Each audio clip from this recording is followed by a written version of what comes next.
Bom, nada mais inseguro do que um escritor numa conferência sobre segurança, um escritor que se sente um pouco solitário porque foi o único convidado nesta e na anterior edição e preciso de um abrigo, preciso de um refúgio. É um texto que eu vou ler. O Presidente tinha dito que eu deveria falar espontaneamente. Não sou capaz em 7 minutos. Eu escrevi este texto que vou ler, chama-se Morar o Medo. O medo foi um dos meus primeiros mestres. Antes de ganhar confiança em celestiais criaturas, aprendi a temer monstros, fantasmas e demónios. Os anjos, quando chegaram, já era para me guardarem. Os anjos atuavam como uma espécie de agentes de segurança privada das almas. Nem sempre os que me protegiam sabiam da diferença entre sentimento e realidade. Isso acontecia, por exemplo, quando me ensinavam a recear os desconhecidos. Na realidade, a maior parte da violência contra as crianças sempre foi praticada não por estranhos, mas por parentes e conhecidos. Os fantasmas que serviam na minha infância reproduziam esse velho engano de que estamos mais seguros em ambiente que reconhecemos. Os meus anjos da guarda tinham a ingenuidade de acreditar que eu estaria mais protegido apenas por não me aventurar para além da fronteira da minha língua, da minha cultura e do meu território. O medo foi, afinal, o mestre que mais me fez desaprender. Quando deixei a minha casa natal, uma invisível mão roubava-me a coragem de viver e a audácia de ser eu mesmo. No horizonte vislumbravam-se mais muros do que estradas. Nessa altura, algo me sugeria o seguinte: que há neste mundo mais medo de coisas más do que coisas más propriamente ditas. No Moçambique colonial em que nasci e cresci, a narrativa do medo tinha um invejável casting internacional. Os chineses que comiam crianças, os chamados terroristas que lutavam pela independência e um ateu barbudo com o nome alemão. Esses fantasmas tiveram o fim de todos os fantasmas. Morreram quando morreu o medo. Os chineses abriram restaurantes à nossa porta. Os ditos terroristas são hoje governantes respeitáveis e Karl Marx, o ateu barbudo, é um simpático avô que não deixou descendência. O preço dessa construção de terror foi, no entanto, trágico para o continente africano.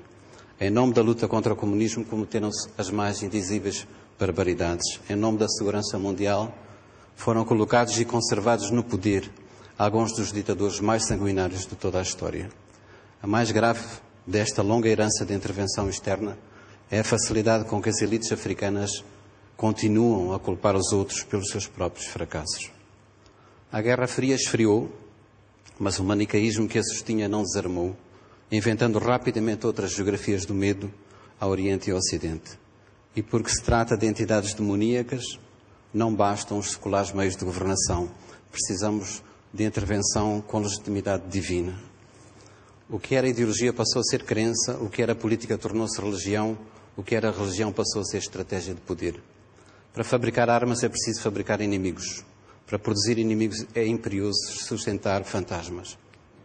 A manutenção desse alvoroço requer um dispendioso aparato e um batalhão de especialistas que, em segredo, tomam decisões em nosso nome. Eis o que nos dizem. Para superarmos as ameaças domésticas precisamos de mais polícia, mais prisões, mais segurança privada e menos privacidade. Para enfrentarmos as ameaças globais, precisamos de mais exércitos, mais serviços secretos e a suspensão temporária da nossa cidadania. Todos sabemos que o caminho verdadeiro tem que ser outro. Todos sabemos que esse outro caminho poderia começar, por exemplo, pelo desejo de conhecermos melhor esses que de um e de outro lado aprendemos a chamar de eles.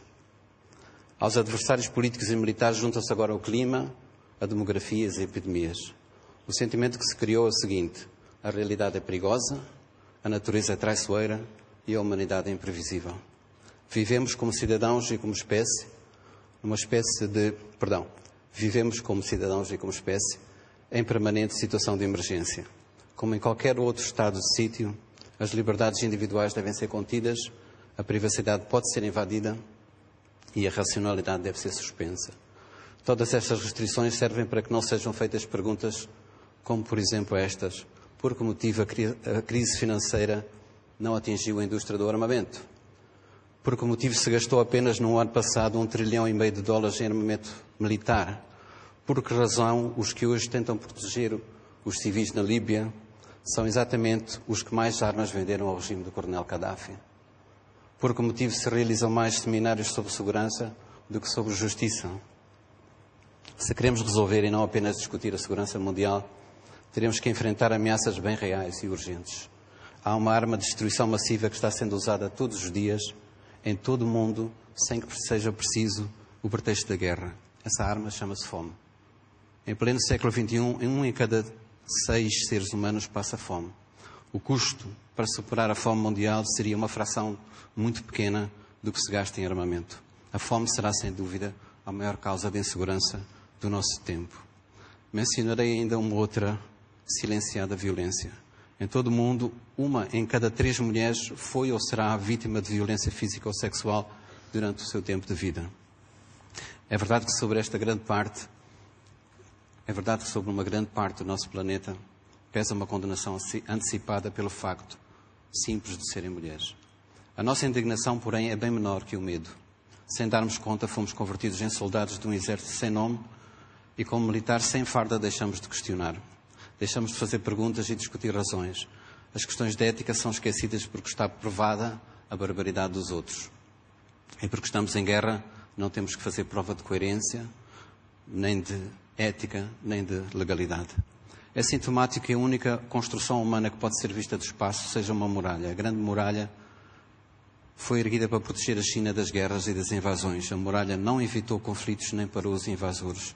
Possivelmente morreram mais chineses construindo a muralha do que vítimas das invasões que realmente aconteceram. Diz-se que alguns dos trabalhadores que morreram foram emparadados na sua própria construção. Esses corpos convertidos em muro e pedra são uma metáfora de quanto o medo nos pode aprisionar. Há muros que separam nações, há muros que dividem pobres e ricos, mas não há hoje no mundo um muro que separe os que têm medo dos que não têm medo. Sob as mesmas nuvens cinzentas vivemos todos nós, do Sul e do Norte, do Ocidente e do Oriente. Citarei Eduardo Galeano acerca disto, que é o medo global, e diz ele: os que trabalham têm medo de perder o trabalho, os que não trabalham têm medo de nunca encontrar trabalho. Quando não têm medo da fome, têm medo da comida. Os civis têm medo dos militares, os militares têm medo da falta de armas e as armas têm medo da falta de guerras. E, se calhar, acrescento agora eu, há quem tenha medo que o medo acabe. Muito obrigado.